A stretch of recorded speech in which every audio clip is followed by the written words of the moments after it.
Morning. आज तो दो बड़े दिवस हैं। एक तो फादर्स डे है और दूसरा जो है that is our yoga day, international yoga day. तो आप सबको ढेरों बधाइयाँ और शुरू करते हैं। तो जैसे कि मैंने पहले भी आपसे कहा है कि you can raise your hand, जैसे जो बटन है आपका हैंड रेजिंग का उसको आप यूज कर सकते हैं। और यदि आप कैमरा ऑन है आपका तो आप हैंड रेस भी कर सकते हैं। तो दोनों तरह से I will be able to give you a chance to ask your question. तो you are most welcome to ask questions, any question whatever comes to your mind related to मोहपेक्षा। ओके। हाँ, वर्षा मैडम, आपने सबसे पहले हाथ खड़ा कर दिया है। जी बोलिए।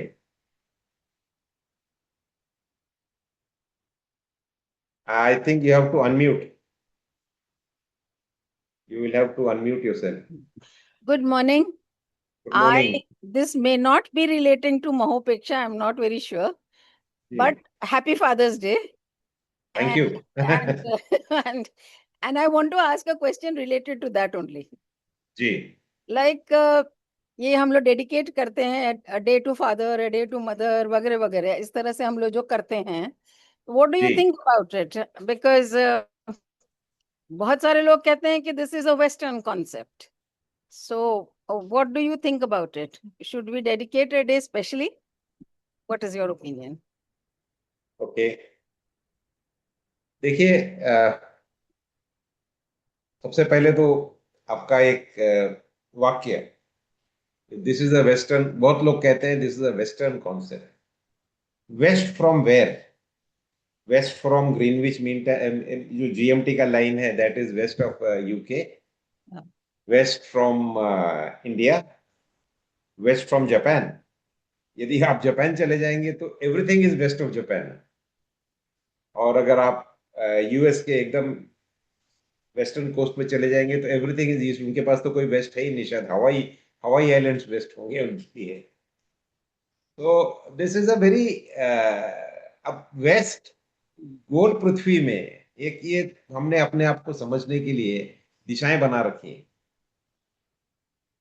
कुछ भी हम संस्कृति की बात करते हैं तो वेस्ट की संस्कृति एक्स है, ईस्ट की संस्कृति वाई है। We are all human beings. We have all, excepting the people in Africa, most of us outside of Africa, we have descended from one single mother. अलग अलग जगह जाके अलग अलग रेशियल कैरेक्टरिस्टिक्स आ गए, अलग अलग हमारे अंदर में कल्चरल कैरेक्टरिस्टिक्स आ गए। We find comfort in similar type of thing, तो हम लोग उसको कह देते हैं कि ये इसका कॉन्सेप्ट है, ये उसका कॉन्सेप्ट। अब टाइम का कॉन्सेप्ट है, just because it is been invented somewhere west to your location, should we accept it? या बहुत सारे कॉन्सेप्ट्स होते हैं जो ग्रीक कॉन्सेप्ट्स थे, बहुत सारे there were philosophers, inventors, Greeks में थे, रोमन्स में थे, इंडस वैली में थे। बहुत सारी चीजें हैं जो कुछ कुछ लुप्त हो गई, कुछ कुछ अभी भी हम उसको एक्सेप्ट करते हैं। पाइथागोरस थ्योरम जो है वो आज भी हम उसको एक्सेप्ट करते हैं। अब उसको हम यही कह दें कि भाई ये वेस्ट का है तो आप ट्रायंगुलेशन नहीं कर पाएंगे। तो there is, I would like to say that in the beginning, ये कॉन्सेप्ट कहीं का भी हो, वो अच्छा है कि नहीं वो देखना जरूरी है। तो दिवस मनाना, अब साल में तो है 365 दिन। फिक्र ये हो जाती है कि हमारे पास में लोगों को सेलिब्रेट करने के लिए शायद 365 से ज्यादा कारण है। तो फिर क्या होगा कि ओवरलैप हो जाएगा। आज के दिन फादर्स डे भी है और इंटरनेशनल योगा डे भी है। उसके बाद में पता चलेगा कि एक और दिवस आ गया, ज्यादा कुछ हो गया। Then you will have a list of say about 15 और 20 days in the same day. और फिर आप उसको सेलिब्रेट करके या एक दूसरे को विश करके आप थक जाओगे। बट हर दिन, हर समय, हर घड़ी, the only thing which is going on continuously is time. आपकी ब्रीदिंग, आपकी लाइफ वो चलती रहती है। कुछ समय we want to get into celebrating something, we want to get into being happy about something, तो उस निमित्त के लिए एक वो एक रीजन है कि चलो आज के दिन हम इसको याद करें। बर्थडे होता है, किसी का बर्थडे जब होता है तो वो एक दिन हम सब उसको विश करते हैं, उसको कहते हैं कि भाई तुम इस दुनिया में पहली बार इस पृथ्वी पे आए, तो ये हमारे लिए खुशी की बात है और तुम्हारा हमारे जीवन में होना आनंददायी है, इसलिए हम उसको हैप्पी बर्थडे बोल देते हैं। अब वो कहा जाए तो फिर हो सकता है कि वो वेस्टर्न कॉन्सेप्ट हो या ईस्टर्न हो या नॉर्थ का हो, पता नहीं। कॉन्सेप्ट अच्छा लगा तो बर्थडे कर देते हैं। तो होता है, बहुत सारी चीजें तो मार्केटिंग के लिए भी होती है। जैसे लोग चाहते हैं कि भाई जितने ज्यादा सेलिब्रेशन हो तो उतना सामान बिकता है। चुपचाप अगर एक दो चार दिन निकल जाए तो फिर वो कहते हैं ना, हमारे यहाँ भी तो कुंभ मेला हो जाता था, तो अर्ध कुंभ मेला, एक कुंभ मेला, ये रोटेशन में चलता रहता था। वो इसलिए होता था कि वे लोग आएंगे, इतने सारे लोग एक जगह जमा होंगे, सेलिब्रेट करेंगे, तो उस जगह की इकोनॉमी बढ़ जाएगी। रहने का खर्चा, खाने का खर्चा, दुकान से कुछ लेंगे, everything increases at that particular time. तो ओकेजन जनरली इकोनॉमिक एक्टिविटी को काफी बूस्ट करता है। तो कभी कभी ये भी होता है कि बिना बात के कुछ happy dog day, happy cat day, happy something तो वो भी लोग बना देते हैं कि चलो उस बहाने तो मेरी दुकान में आ जाओ। I think there has to be a reasonable understanding of this thing. मुझे पर्सनली तो लगता है कि अच्छा है फादर्स को सेलिब्रेट करना। अब रोज कहते हैं लोग, भाई अपने पिताजी को और अपने माता जी को तो रोज याद करना चाहिए। हाँ, यू रोज याद करते हैं, लेकिन कितना याद करोगे यार? एक फिर कहीं जाकर के एक जगह पर सम्मिलित होकर के आप कहते हैं कि चलो आज के दिन, ये दिन हमारा है, हम सेलिब्रेट कर लेते हैं, तो वो एक निमित्त है। अदरवाइज यस, वो कहने की बातें तो दोनों तरफ से आर्ग्यू होती है। एक कहता है कि हमने तो कभी अपने फादर को भूला ही नहीं, तो हम क्यों एक दिन सेलिब्रेट करें, हम तो रोज याद करते हैं। आपकी मर्जी, बहुत अच्छी बात है। कोई कहता है मैं एक दिन तो उनको याद कर लें, उनकी मान हाँ, रखें, कुछ ये कर लें, होता है। तो इंडियन संस्कृति में भी काफी कुछ होते हैं, जैसे एक आधा दिन हम पितृपक्ष में वो श्राद्ध वगैरह कर लेते हैं कि चलो भाई जो गए हैं उनकी याद कर लेते हैं। इस तरह के सिस्टम्स हैं, ऐसा नहीं है कि नहीं है। और you cannot give any value judgement, ये अपने अपने पसंद की बात है। तो मुझे लगता है कि जो दिन आपको पसंद आए उसको आप सेलिब्रेट कर लीजिए। नहीं पसंद आता है तो ठीक है, क्या फर्क पड़ता है, दूसरे कर रहे हैं सेलिब्रेट करने दीजिए उन्हें। जब तक आपको कोई नुकसान नहीं हो रहा है, लेट इट हैपन, ऐसा मेरा कहना है। तो would you like to respond or say anything further on this? yes, yes. I would like to say कि it is better to ji celebrate the day ji. of the father of जो भी हैं आपके, rather than do it after श्राद्ध में करते रहना, हाँ हाँ किसको हाँ, उनको मतलब खिलाना। उनके उनके जीवित रहने के समय में ही कर लेना चाहिए। तो उनको उसके खिलाओ लिए तो पिलाओ। बर्थडे वगैरह होते हैं ना, हाँ, बर्थडे होते स्पेशल। हैं। यस। जैसे कई लोगों के कोई 75 ईयर्स का बर्थडे होता तो बड़ा हाँ, सेलिब्रेशन करते हैं, बच्चे ही करके दे देते हैं उनको। को भी लगता है भैया, I am still wanted, I am still loved, I am still having. इंसान को क्या चाहिए? हर इंसान को एक ही चीज तो चाहिए, हाँ, भाई आई शुड फील वांटेड, लोगों को मेरी जरूरत होनी चाहिए। तो यस। आप जब उनको कह देते हैं कि भाई हम आएंगे आपकी इसमें, आपकी इस फंक्शन में, आपकी इस जो भी 75th हाँ, या जो भी 80th जो भी बर्थडे हाँ, सेलिब्रेशन में हम आएंगे, तो उसकी जीवित अवस्था में उसको उसका एक एक वो मिल जाता है, यस। एक खुशी मिल जाती है कि इतने सब लोग आए, इतने सब लोग मेरे से प्यार करते हैं, I am wanted, I am still needed, और क्या चाहिए? तो उसके लिए तो ये बहुत अच्छी बात है कि जीवित अवस्था में ही उनको सेलिब्रेट कर देना चाहिए। बाद में याद करके कोई फायदा नहीं है। तो ये तो सही बात है आपकी। जी थैंक यू। जी। और कोई प्रश्न आपको?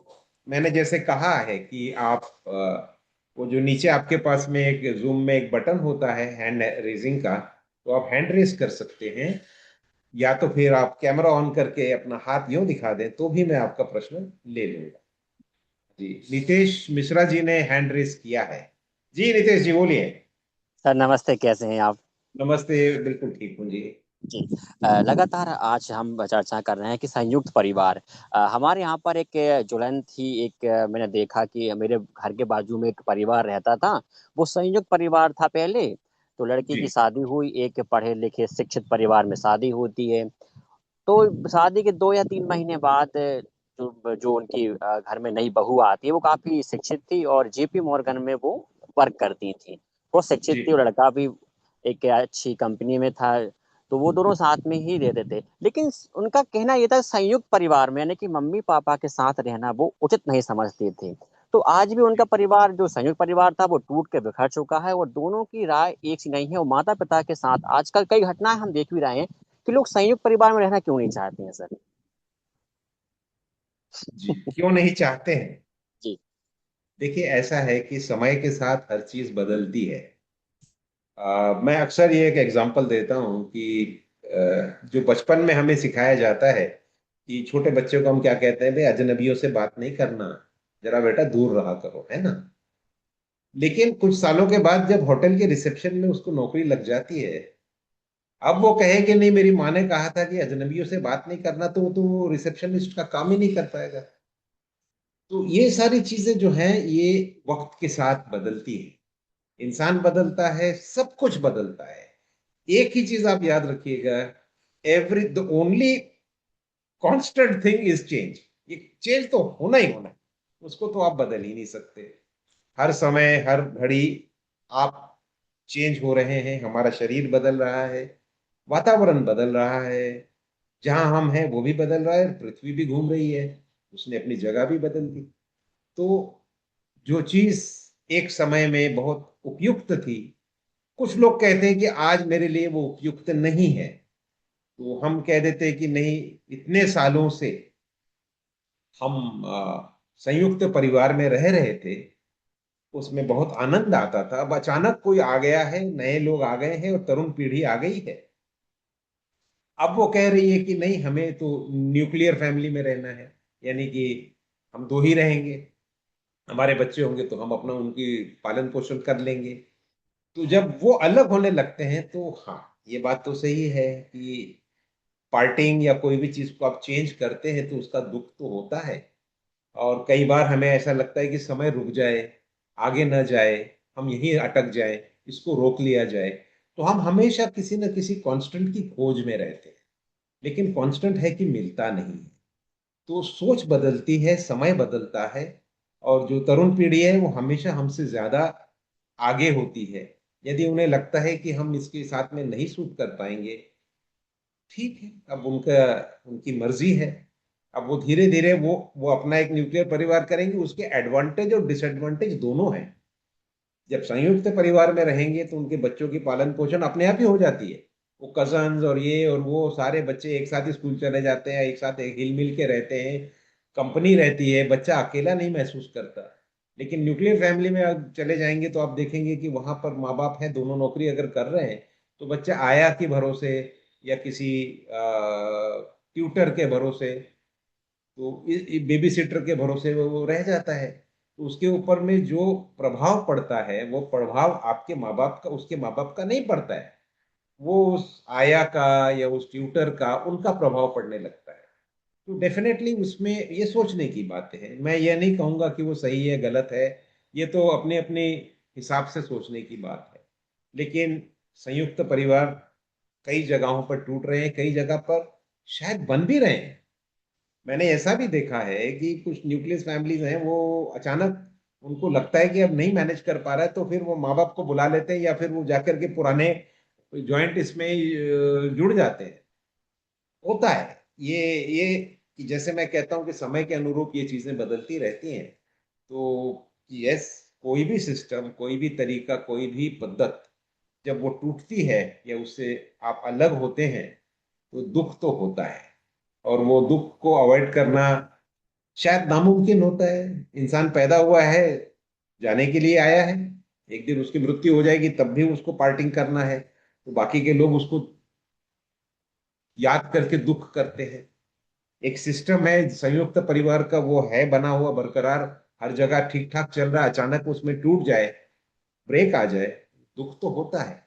लेकिन अब यही है कि समय के साथ कैसे कैसे वो एडजस्ट होगा, ये तो वक्त ही बताएगा।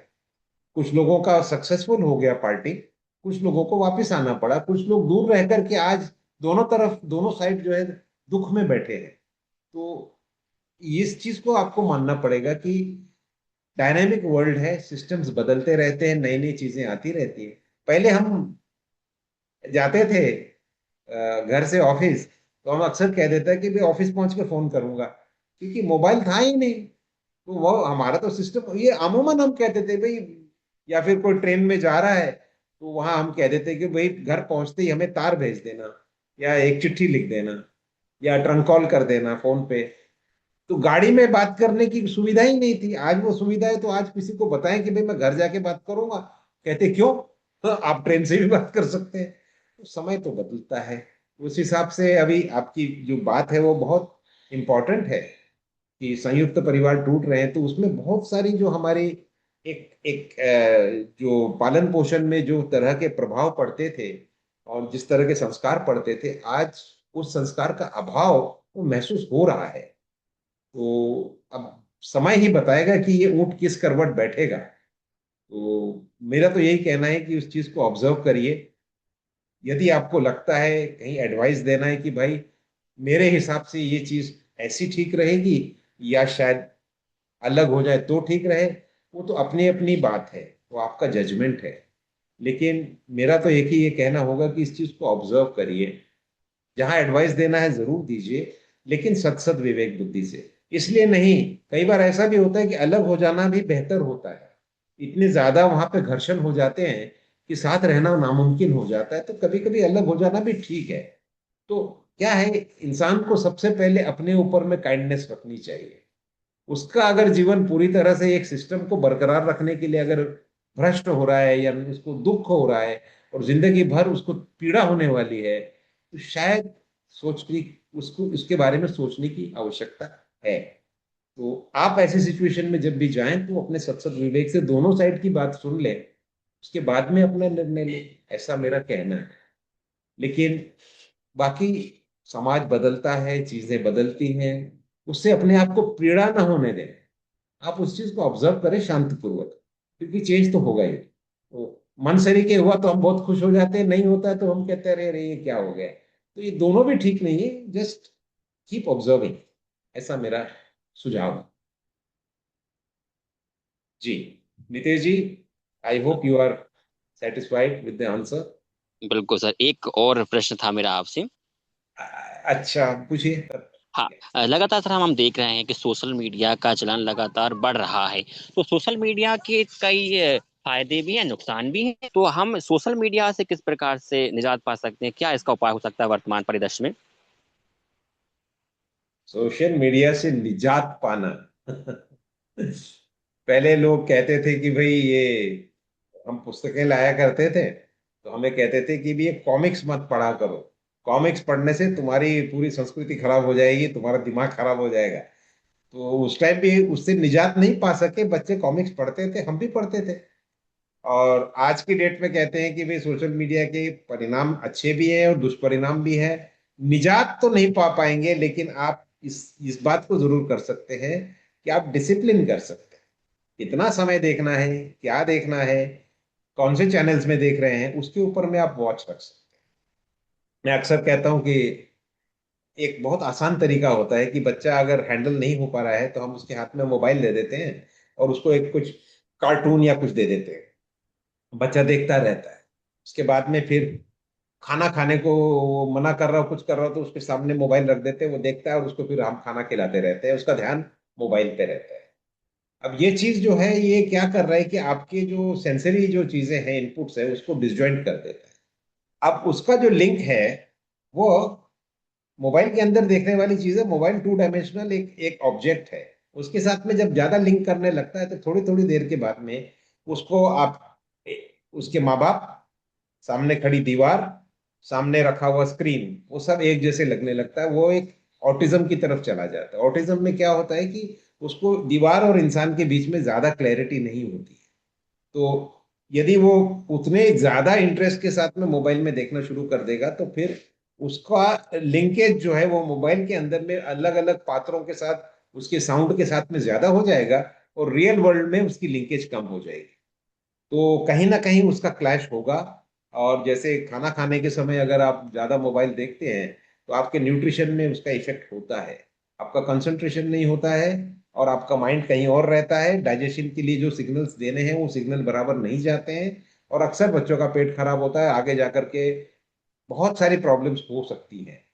तो कहने का तात्पर्य यह है कि आप उसको निजात पाने की बजाय आप उसको डिसिप्लिन में रखें।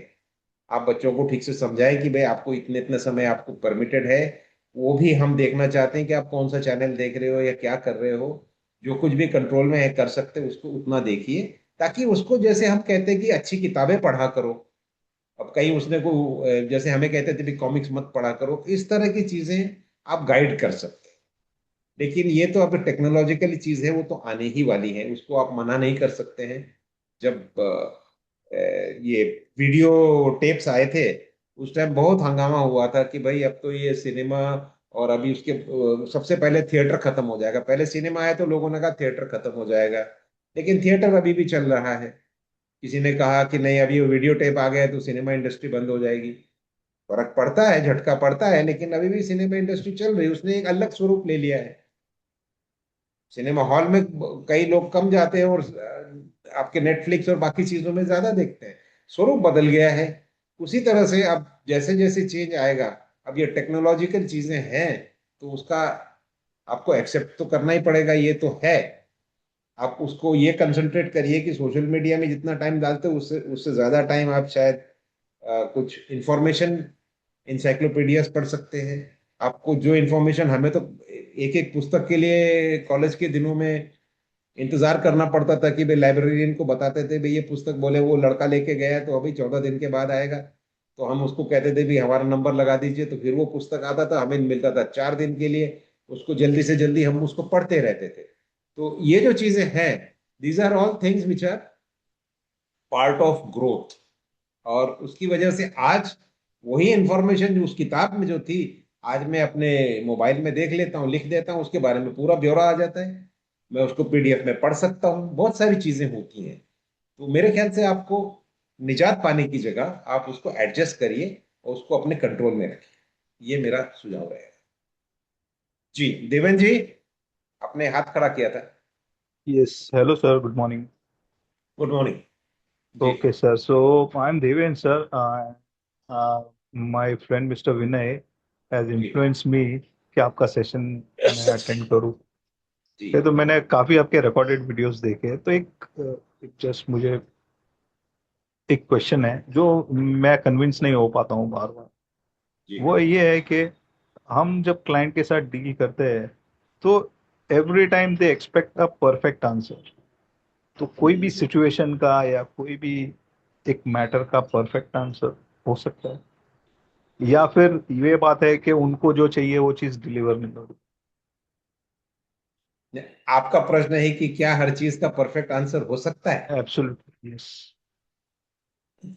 ये मैंने पहले कुछ महीनों पहले ये बात बोली थी कि दादा वासवानी एक लेक्चर बता रहे थे। वो कह रहे थे कि एक इंसान उनके पास आया, बोला कि मैं बहुत विचलित हूँ, बहुत तरह तरह की मेरे ऊपर में पीड़ाएं हैं, बहुत टेंशन है, तो मुझे ऐसी शांति दे दो दादा, ऐसी जगह मेरे को कर दो कि मैं बिल्कुल शांत रहूं, मेरा मन शांत हो जाए। तो दादा वासवानी ने कहा कि ठीक है, कल सुबह मुझे मिलो, मैं तुम्हें वो रास्ता बता दूंगा, मैं तुम्हें ऐसी जगह ले जाऊंगा जहां पे सब कुछ शांत होता है। तो बोले शांत, बोले हाँ परफेक्शन, सब कुछ, हर हर इंसान अपने परफेक्ट स्थिति पर है। तो सुबह उन्होंने कहा इस जगह पे पहुंच जाना। वहां पहुंचे तो देखा स्मशान, कब्रिस्तान। तो बोले ये क्या है? बोले ये ग्रेवयार्ड है, यहाँ पे सब लोग शांत हैं, बिल्कुल शांत है और परफेक्ट है। बिकॉज नाउ इससे ज्यादा इंप्रूवमेंट हो ही नहीं सकती है, परफेक्शन पे आ गए हैं ये। परफेक्शन का मतलब होता है that there is no scope for further improvement. तो बोले ये सब परफेक्ट है और बिल्कुल शांत है, आप यहाँ आना चाहेंगे? वो हाथ में डर गया, बोले नहीं दादा मैं नहीं जाना चाहता हूँ, भाग गया। तो खैर ये तो किस्सा है, बट परफेक्शन अटेन करना, you can go towards it, but perfection का मतलब है कि अनचेंजिंग। अनचेंजिंग का मतलब है जब हम कहते हैं ना जड़ और चेतन, तो चेतनावस्था से जब आप जड़ अवस्था में चले जाएंगे तो फिर आप परफेक्ट हो जाएंगे। तो क्या आपको परफेक्ट होना है?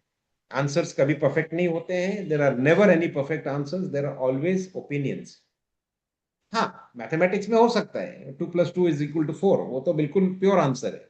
वो आप तो देख रहे हैं कि भाई 2 उंगलियां हैं, उसके साथ में 2 उंगली और लगा दो तो 4 हो जाती हैं, तो that is not a problem at all. लेकिन आपको परफेक्शन जो है, आपके क्लाइंट अगर वो चाहते हैं परफेक्ट आंसर, वो आपसे परफेक्ट आंसर नहीं चाहते, वो ऐसा आंसर चाहते हैं जो उनको सूट करे, उन्हें जो अच्छा लगे, वो ऐसा चाहते हैं। यदि आपके प्रोडक्ट में वो चीज नहीं है तो आप उसको झूठ तो नहीं बोल सकते हैं, या जो भी चीज है आपका क्लाइंट बोल रहे हैं तो जो भी चीज उनको चाहिए, everything can not be given as per expectation. तो ये भी सही चाहिए, ये भी सही चाहिए, हर चीज तो नहीं होती है। So you have to accept those things and live accordingly. आप जितना ज्यादा उसको परफेक्शन की तरफ न जाइए और वो क्लाइंट की ओर मत देखिए। उनकी एक्सपेक्टेशन आप कितना पूरा कर सकते उतना ही बताइए, और वो सत्यता से ही आपको सही मार्ग मिलेगा। यदि आपने उस चीज को ये कह दिया कि नहीं नहीं इसमें हम कर देंगे, और ये कह दिया और बाद में वो असत्य निकला, तो उसका खामियाजा आपको भुगतना पड़ेगा। तो don't rush towards going towards perfection, go towards whatever best you can give to the client and say कि ये मेरी लिमिट है, यहां तक मैं इसको दे सकता हूं, और मेरी पूरी आस्था के साथ मैं आपसे कह रहा हूं, this is my conviction, and if you find anything better than this, you are welcome to go anywhere. मैं जबरदस्ती तो आपको खींच नहीं रहा हूं, लेकिन मेरे से अच्छा डील आपको नहीं मिलेगा, मेरे से अच्छा प्रेजेंटर आपको नहीं मिलेगा, मेरे से अच्छा देवेन पटेल आपको नहीं मिलेगा। ये बात सोच करके आप करिए, देखिए बढ़िया रहेगा। एब्सोल्युटली सर, ये क्योंकि ये कैसा है, ये एक 100 में से 90% क्लाइंट तो समझ जाते हैं, लेकिन 10% जो ऐसा रहता है जिनका एक ओपिनियन, उनका भी ओपिनियन होता है बट वो पैरेलल ओपिनियन होता है। एनीवे उन पे एक्सरसाइज करना है, एक अलग चैलेंज है। आप भी 100% लोगों को क्यों आप चाहते हैं? वो भी तो परफेक्शन की ओर जा रहे हो। 90 मिल रहा है ना 100 में से, ठीक है। Remaining 10 may not, you see Pareto optimality होती है ना, परेटो नाम So के what I'm एक thinking, absolutely, sir. So this is what, to satisfy everybody and each of one is not possible. yes. अगर मैं कर दूं तो शायद मैं भगवान हूं, लेकिन वो मैं नहीं, कोई नहीं, भी फिर आप भगवान। खत्म हो जाएंगे, आप परफेक्ट हो जाएंगे, और उसके बाद में आपको मिलने के लिए मुझे स्मशान में आना पड़ेगा, तो ऐसा मत करिए। Right. You see, whatever is perfect is already dead because it is unchanging by definition. हाँ सर, मैंने भी एक एक फेस सुना था। मेरे एक फ्रेंड है, उनके फादर राइटर थे, अभी इस दुनिया में नहीं है, तो उसने उनके फादर की लाइन मेरे को बताई थी कि जब इंसान को दुनिया समझ में आ जाती है तब वो मरने का टाइम आ जाता है उसका। उसको मैं तो थोड़ा सा चेंज कर देता हूँ। जब मरने के टाइम आता है तो आदमी सोचता है शायद मुझे दुनिया समझ में आ गई है। दुनिया कोई नहीं समझ सकता है, ठीक है। ओके, बिकॉज थैंक कुछ यू ना सर। कुछ हमेशा, जैसे वो कहते हैं ना, मैं आपको सिंपल बताता हूँ, क्वांटम में कहते हैं कि इलेक्ट्रॉन की पोजीशन है, आप उसको कभी भी पकड़ नहीं सकते। आप इंस्टेंटली अगर आप उसको देखेंगे तब तक वो चेंज हो चुका है। वो इतनी फास्ट वो चेंज करता रहता है कि you will never be able to gauge कि वो है कहाँ पर। तो इसी तरह से आप सोचते हैं कि मेरे को सब कुछ समझ में आ गया, पर फिर भी कुछ चेंज हो जाता है, एंड देन हो यू विल जाता है। रियलाइज कि इसीलिए वो change is constant, you will never be reaching that stage. बाकी ठीक है भाई, अपना टाइम जब है, यू नो योर, जितना गाड़ी चलना है, जितना पेट्रोल है, जितना एनर्जी है, जितना आपका बॉडी के अंदर में लिविंग की जितनी भी कैपेसिटी है, उसके बाद में तो फिर time time is superior to everything else.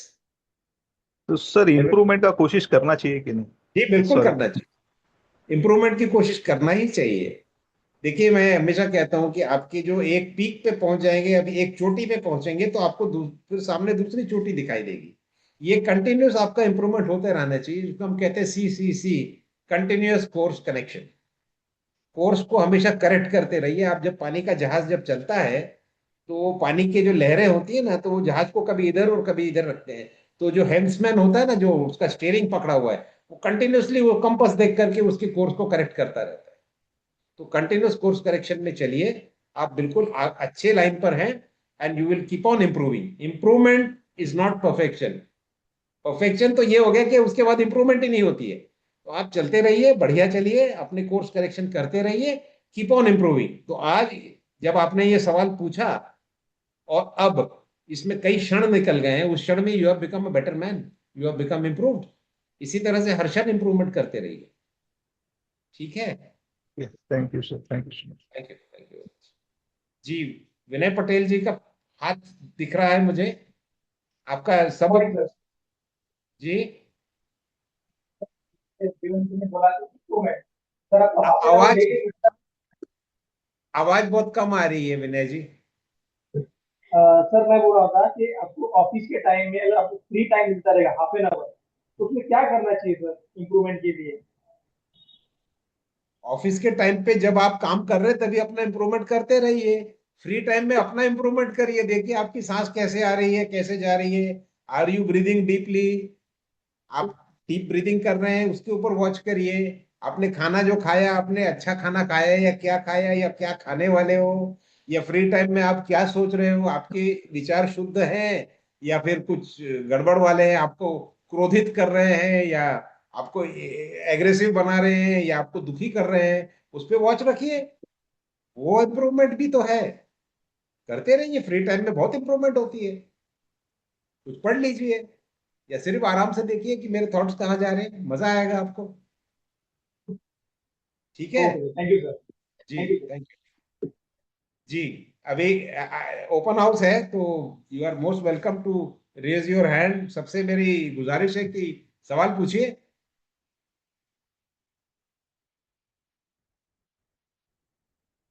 किसी का हाथ खड़ा नहीं हुआ, तो मैं प्रशांत जी, कोई चैट यस बॉक्स सर। में कोई प्रश्न आए या कुछ और बताइए। जी सर, दयानंद जी का एक मैसेज आया है।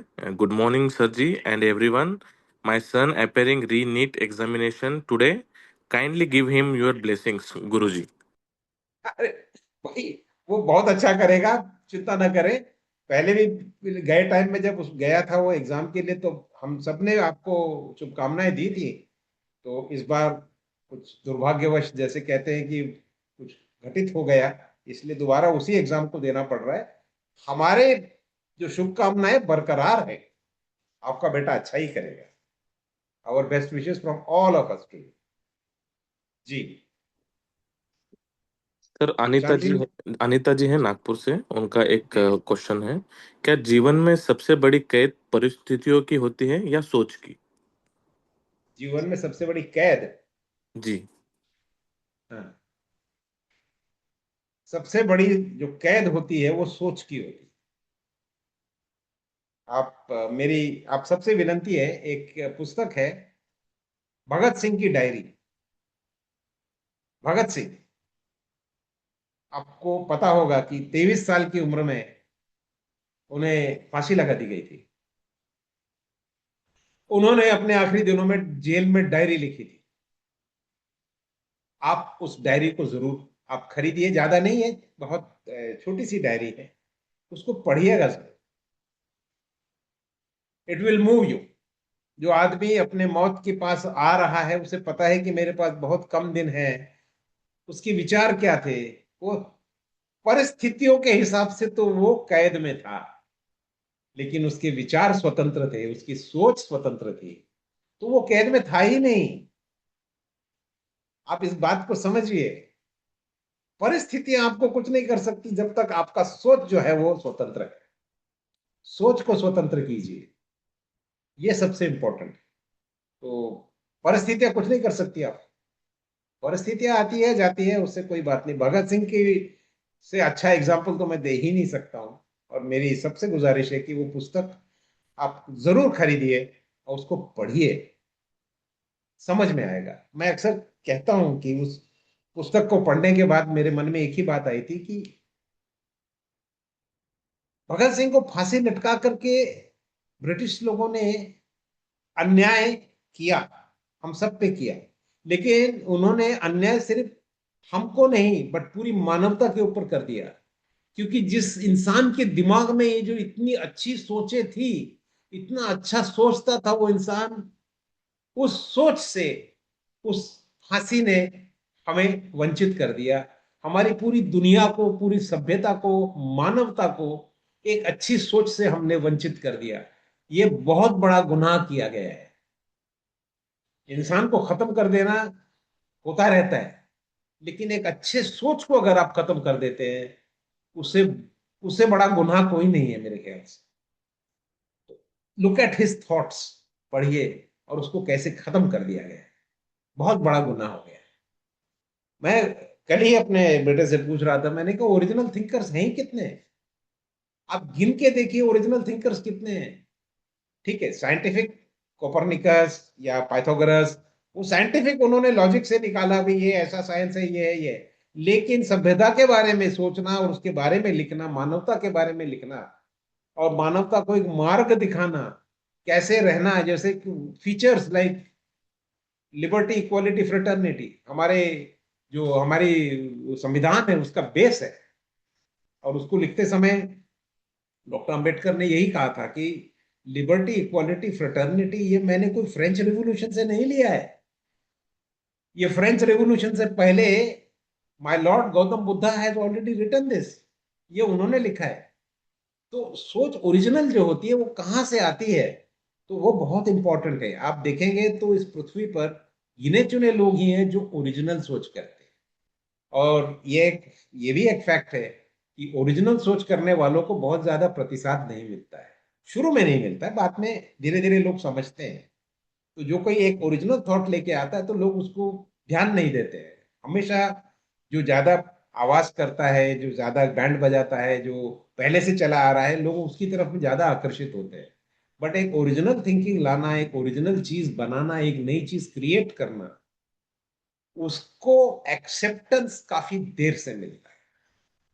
मेरा तो यही कहना है कि आप अपने खिड़कियों को खुला रखें, दरवाजे खिड़कियां खुला रखिए, हवा आने दीजिए, नए नए विचार आने दीजिए। किसी भी चीज को पकड़ के मत बैठिए कि ये जो मैंने सीखा यही है, इसके अलावा कुछ नहीं बदल सकता। बदलता है नई नई सोच, नई नई विचारधाराएं। उसी तरह से आप खिड़कियां खोलिए, पढ़िए, अपने माइंड को क्लियर रखिए। और परिस्थिति आपको कभी गुलाम नहीं बनाती है, आपकी सोच गुलाम बनाती है। और आपकी सोच तब गुलाम बनाती है जब आप उस सोच को चैलेंज नहीं कर पाते। आपको अपनी सोच को चैलेंज करना है। क्या ये सही है? उसने कह दिया इसलिए सही है? बचपन से मेरे माँ बाप यही सिखाते आ रहे इसलिए क्या ये सही है? आप अपनी सोच को चैलेंज कीजिए, आप फ्री हो जाएंगे। तो अनीता जी, मेरे उम्मीद से आपको इस उत्तर से संतुष्टि हुई होगी। जी प्रशांत जी। सर, महेश जी का एक प्रश्न है। सर, मेरी इनकम तो ठीक है लेकिन बचत नहीं हो पाती है, तो इसके ऊपर सलाह दीजिए। जी देखिए, ये अभी थोड़ा टॉपिक आया है इसलिए कह रहा हूँ कि अपेक्षा में मैं अभी मेरे मुझे एक चीज समझ में आई कि बच्चों को हम बचपन से भाषा सिखाते हैं, हिंदी, इंग्लिश, मराठी, कन्नड़ जो भी है सिखाते हैं। हम उनको एबीसीडी सिखाने के साथ साथ हम उनको मैथमेटिक्स भी सिखाते हैं। 2+2 4, मल्टीप्लिकेशन, मैथमेटिक्स सिखाते हैं, जरूरी है।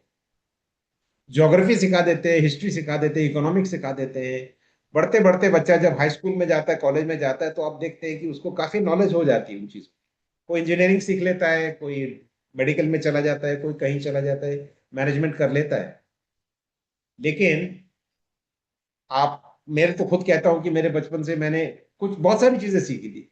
अब पास्कल्स लॉ जो मैंने सीखा था मेरे जिंदगी में आज वो कभी इस्तेमाल नहीं हुआ।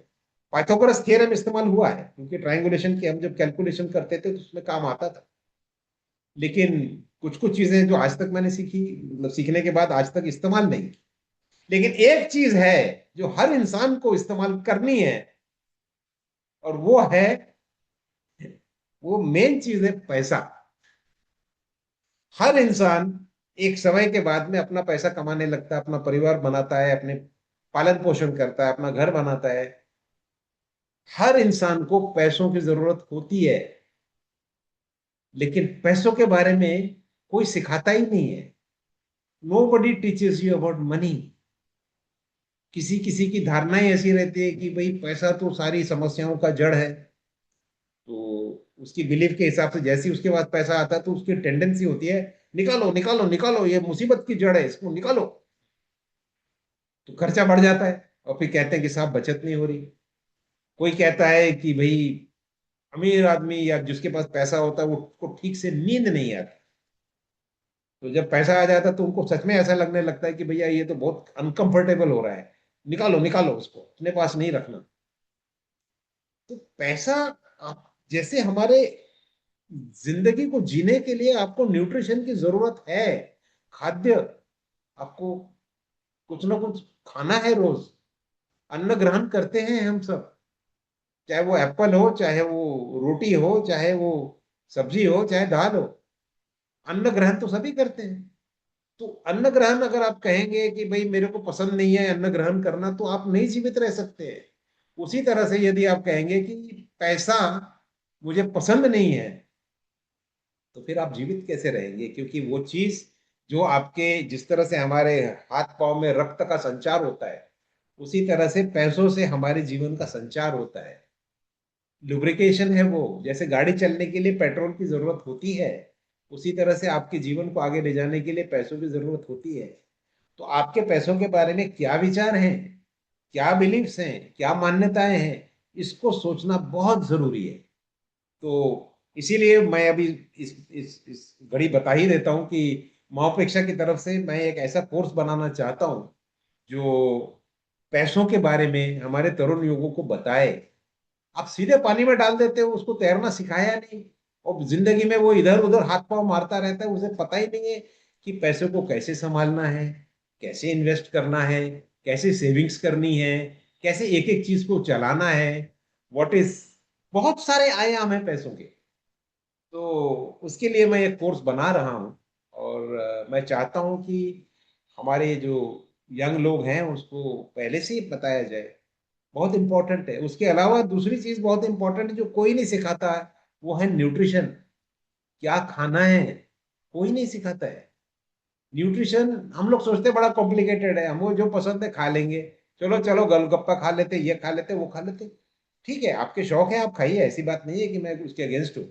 लेकिन एक पूरे लाइफ टाइम में आपको किस पैटर्न में किस तरह की चीजें आपको सूट करती हैं और किस तरह की चीजें आपको नुकसान करती हैं, इसके बारे में कम से कम नॉलेज तो होना चाहिए। वो हम उस नॉलेज को भी कहीं सिखा नहीं रहे, फॉर्मली कहीं नहीं सिखा रहे। कहते हैं अरे वो होम साइंस वाले सीखते हैं, अरे भाई वो न्यूट्रिशन कॉलेज वाले सीखेंगे। भाई रोज खाना खाते हो 3 टाइम, उसके बारे में नॉलेज ही नहीं, क्या खा रहे हो कुछ नहीं पता। रोज हर महीने पैसे कमाते हो, रोज कहीं ना कहीं मेहनत करते हो, पैसों के बारे में कुछ नहीं पता, चलेंगे कमा रहे हैं। तो ये दो इतनी इंपॉर्टेंट चीजें हैं, इसके बारे में कोई बताता ही नहीं है, और बस ऐसे ही उड़ा देते हैं कि छोड़ो ना, हमें क्या करना है, वो तो आता रहता है, ये हमारा फील्ड नहीं है। वो इकोनॉमिक्स वाले पढ़ेंगे पैसों के बारे में, और न्यूट्रिशन वाले पढ़ेंगे न्यूट्रिशन के बारे में।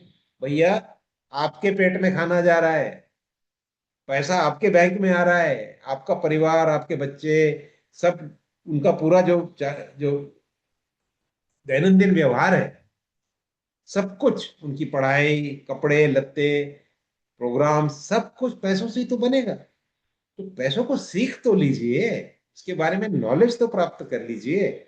इसलिए मैं ये कोर्स कर रहा हूँ। बाय द वे बात निकली इसलिए मैं इस, थोड़ा सा मैंने विषयांतर कर लिया। तो एक सर्वे भी कर रहा हूं मैं उसमें, कि आप लोगों से पूछना चाहता हूं कि यदि इस तरह का कोर्स हो तो आप उसमें से क्या सीखना चाहेंगे, तो वो टॉपिक्स में डालना चाहता हूँ।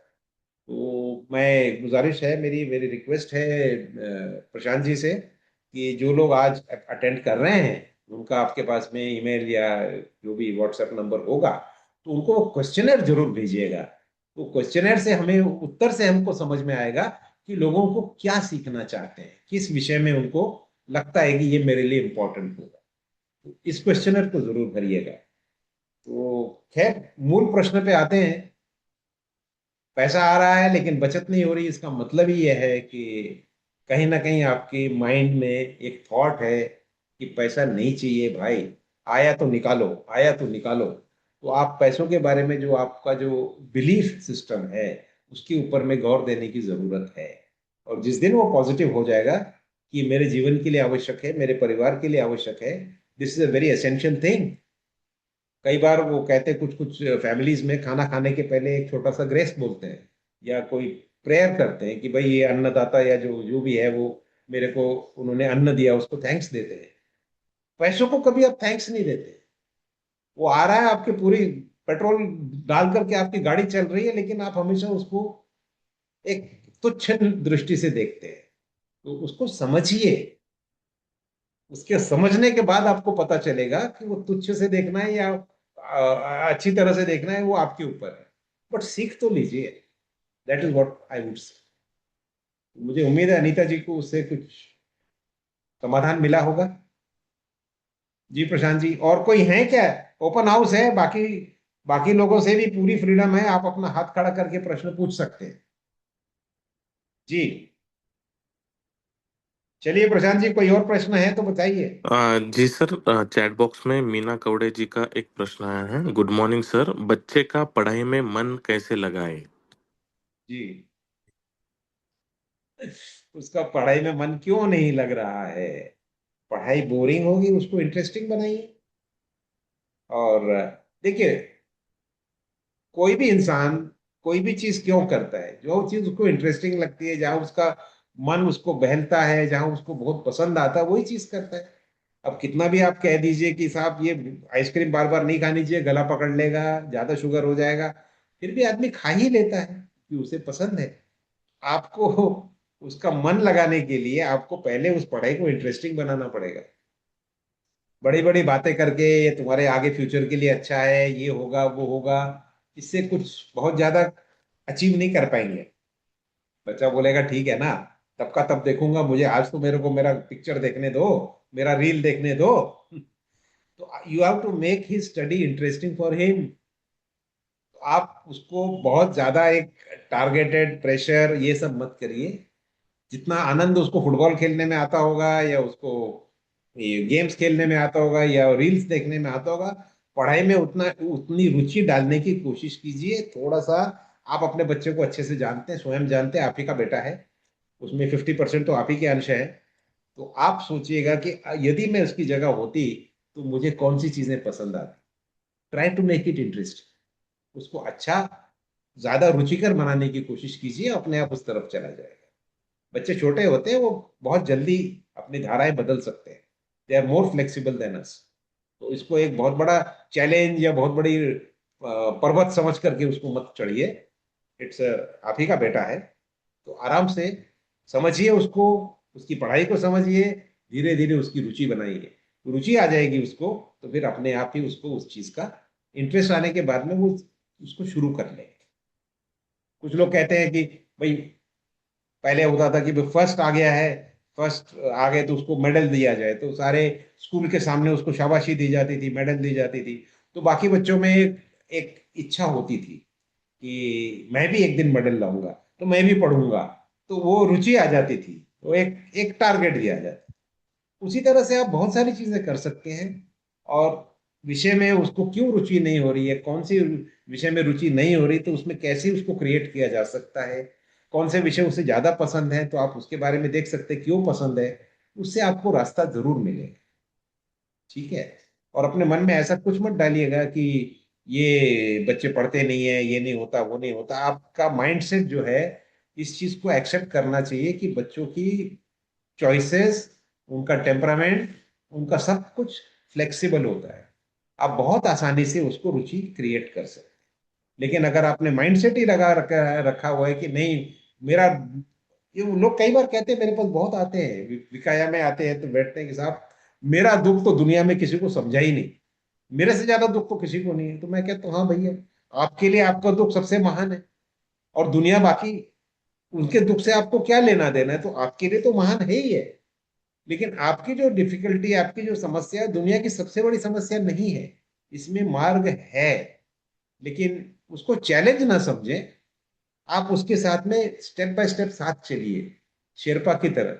आगे बढ़ के आप उसका हाथ मत खींचिए, आजा आजा, ऐसा नहीं। आप पीछे से धक्का भी मत लगाइए। शेरपा हमेशा साथ में चलता है कि भाई मैं तुम्हारे साथ हूँ, गिरोगे तो मैं संभाल लूंगा, नहीं तो आपको अपना अपना सफर खुद तय करना है। I am walking beside you. तो आप उस तरह से उस चीज को टैकल करिए, you will be able to handle it proper. ठीक है जी सर, थैंक यू सर। जी, thank you very much Meena ji. जी, और कोई हैंड रेजिंग हुआ? कोई? काफी लोग आए हुए हैं। और नितेश मिश्रा जी, हाँ बोलिए। नितेश मिश्रा जी पूछिए, आपका हैंड रेज है,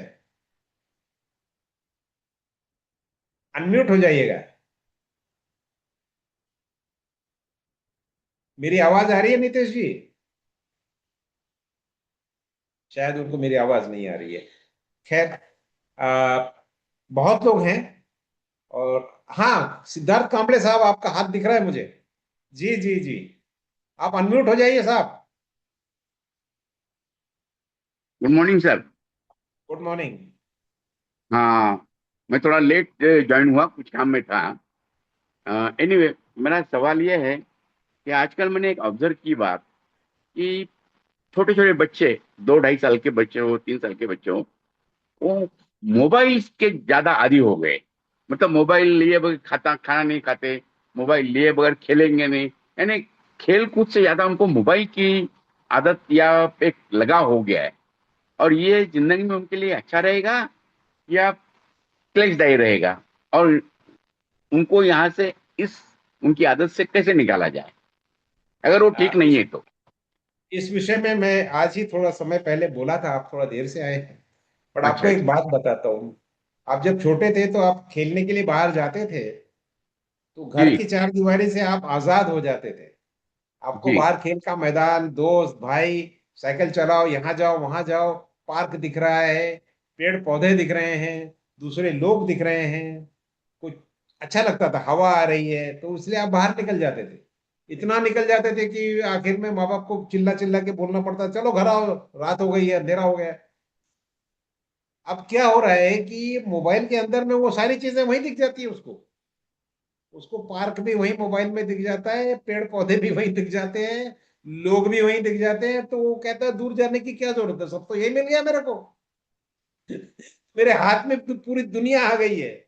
लेकिन वो क्या है कि मैं वही बता रहा था कि बच्चों को अगर आप देखिए, छोटा बच्चा अगर उसके आदी हो गया है, तो उसमें बच्चे का कसूर नहीं, आपका कसूर है।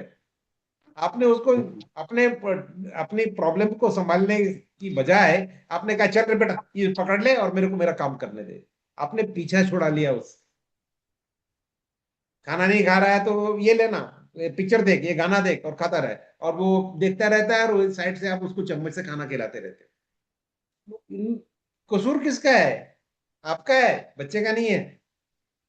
तो उसको ये बताना कि ये सिर्फ एक कांच और स्टील की एक एक इंस्ट्रूमेंट है, ये रियलिटी नहीं है। इसमें बहुत सारी चीजें जो है आपको दिखती हैं या सुनती हैं, लेकिन वो हवा महसूस नहीं कर पाओगे आप। बाहर जाकर के लोगों का मुस्कान जो है वो आपको इफेक्ट नहीं करेगी। यहाँ आपको इंटरेक्शन में कोई खास मुस्कान नहीं आती है। आज भी मैं आपको जब देखता हूँ, यहाँ ये सामने मेरा लैपटॉप रखा हुआ है, यदि मैं अब आपकी तरफ अब देख रहा हूं तो मेरे को आपकी फोटो नहीं दिख रही, क्योंकि वो नीचे है। मैं नीचे देखता हूं आपकी फोटो को, तो मेरा ऐसा लगता है कि आपको दिखेगा कि मैं नीचे देख रहा हूं। लेकिन एक इंसान जब आपके सामने बात करता है या आप दर्पण को देखते हैं, तो आपकी आंखें बिल्कुल आपके साथ में आंखें चार होती हैं। लेकिन लैपटॉप में कितना भी मैं प्रयत्न कर लूं, आंखें चार नहीं हो सकती। तो या तो मैं कैमरा को देखूंगा या आपकी तस्वीर को देखूंगा, तो ऊपर नीचे होता रहता है। तो इस चीज को समझिएगा कि हर टेक्नोलॉजी की अपनी अपनी मजबूरियां होती हैं।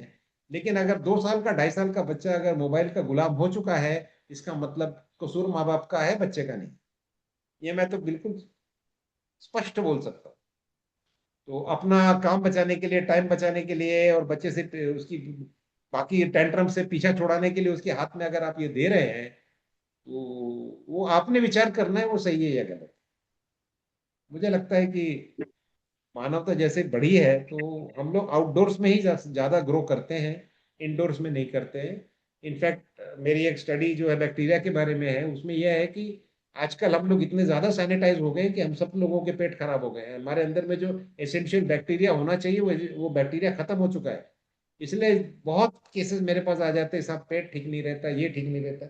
उसमें विचारों का भी डेफिनेटली सहयोग है, बिकॉज विचारों से भी चीजें खराब होती हैं। लेकिन आपके पास में जो एसेंशियल चीजें, जो बाहर आप घूम के जाते हैं तो मट्टी और इधर उधर खेलने से जो बैक्टीरिया आपको मिलता है, सारे बैक्टीरिया खराब नहीं होते हैं, लेकिन जो अच्छे बैक्टीरिया वो भी नहीं मिल रहे हैं, क्योंकि आपको इतना डर हो गया कि आप बार बार वो सैनिटाइजर मार देते हो, तो ग्रोथ ही नहीं होती है। मैं आप सब लोगों को ये बोलता हूँ, एक सिंपल टेस्ट है।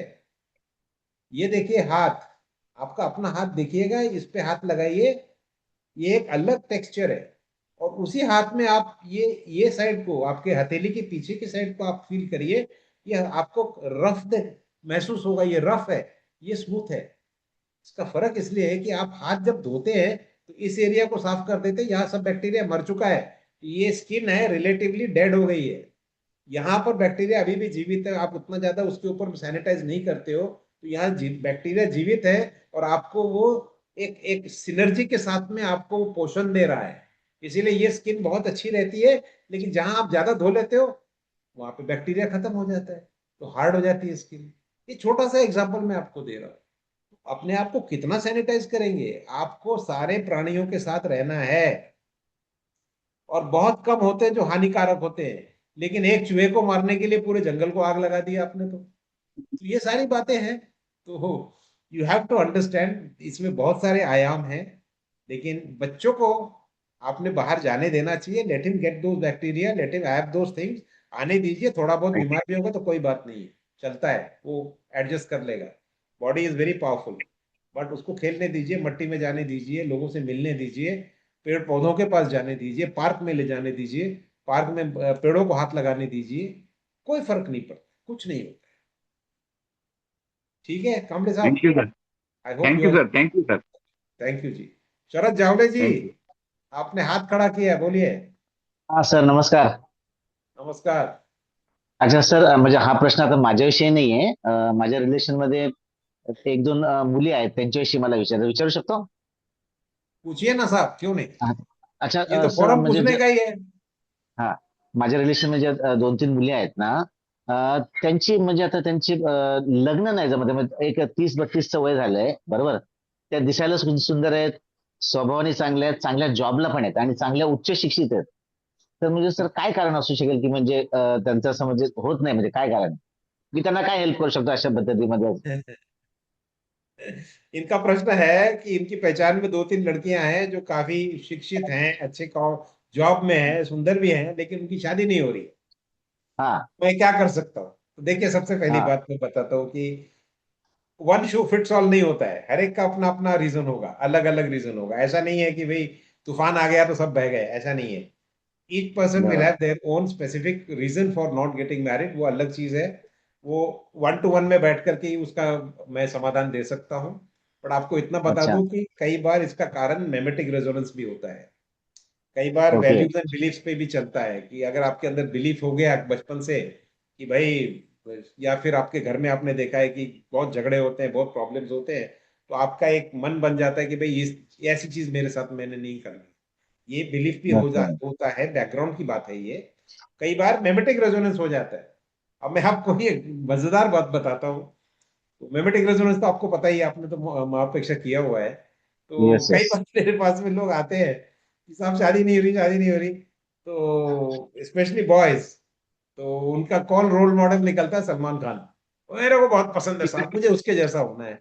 मैंने कहा सबसे पहले नेगेटिव आएगा, उसकी शादी नहीं हुई है, आप वैसे हो जाओगे, वैसे ही होता है। You see, understand okay.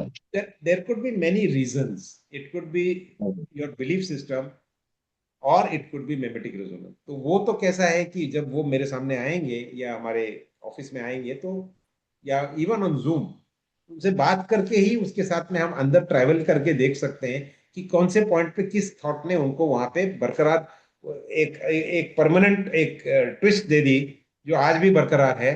और उस ट्विस्ट की वजह से फिर उनका आने वाला जो भी वैवाहिक जीवन का जो जो डायरेक्शन है, उस पे स्पीड ब्रेकर्स लग जाते हैं, वो आपका सबकॉन्शियस खुद ही लगाता है। अच्छा. मेरी बात ओके. समझ गए हैं? हो तो यू सर. कैन त्यांनी तुमचा म्हणजे आपला क्लास जॉईन केलेला आहे. मी त्यांना सांगतो तुमच्यावर झूमवर 1-to-1 बिल्कुल करण्यासाठी, बिल्कुल। बरोबर? हाँ बिल्कुल करिए आप। जरा हर जरा एक हेल्प को करा सर मेरा त्यांना. यही रिक्वेस्ट है कि आप जब भी चाहें आप ये प्रशांत जी को या सोनिका जी को, हमारा नंबर तो आपको पता ही होगा, येस सर. 7030911132। इस नंबर पे आप ओके. मैसेज कर दीजिए कि भाई मुझे एक 1-to-1 करना है, विकाया में हमको एक सेशन लेना है साहब के साथ, तो वो आपको अरेंज करके देंगे, जूम का लिंक भेज देंगे, मेरा टाइम ले लेंगे, तो सामने सामने बैठ करके मेरी सक्सेस रेट काफी हाई है, वो तो आपको भी यस पता है। Yes sir. बहुत सारे ऐसे हैं जो ऐसे ही बिना शादी के आए थे और अभी सब अच्छे अच्छे family, they have got good families now, बच्चे भी हो गए हैं। ओके. तो बट मेरा ठीक है एक्सपर्टीज सर. सिर्फ इसमें नहीं है, मेरा एक्सपर्टीज बहुत सारी चीजों में है। जहां कहीं आपके थॉट्स ने आपकी लाइफ में कोई रिपीट पैटर्न हो रहा है, या कहीं ब्रेक लग जाता है, या कोई चीज हो नहीं पा रही है, that is because of your thoughts. उसमें okay. You are most welcome. आप प्रशांत जी से या सोनिका जी से कांटेक्ट करें, नंबर मैंने दे दिया है, इस नंबर पे आप बोलिए या फोन करिए, या तो फिर आप एक मैसेज भेज दीजिए, तो they will come back okay. To you, आपसे बात करेंगे और वो सेट कर देंगे हमारी मीटिंग। देखिए हम यहाँ पे आपकी प्रॉब्लम को सॉल्व करने को बैठे हैं, मुझे बहुत आनंद होगा बरोबर. कि अगर उसका जड़ मिल जाए और हम उस जड़ के बारे में उसका एक कुछ समाधान कारक उपाय बता सकते। ठीक है, okay. Thank you sir. Thank thank you you. Sharad ji, नमस्कार, थैंक यू वेरी मच नमस्ते. जी। और कोई है जिन्होंने कोई प्रश्न पूछना हो तो? जी, नितेश जी का हाथ अभी भी है रेज, लेकिन शायद उन्हें हमारी आवाज नहीं आ रही है। तो और कोई है, anybody else would like to speak? ठीक है, तो अच्छा प्रशांत जी, कोई प्रश्न इन बिटवीन आ गया क्या कोई? क्योंकि अब 12 बज चुके हैं, तो नहीं सर।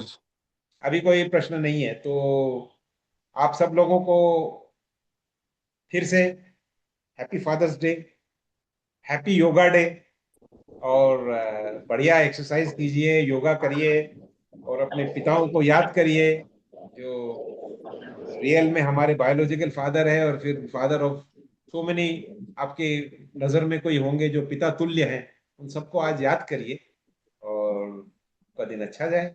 तो अगले रविवार को हम फिर मिलेंगे, और हमारा जो अगला सेशन है ये होगा 28 तारीख 11 बजे। I am very grateful to all of you for having come here.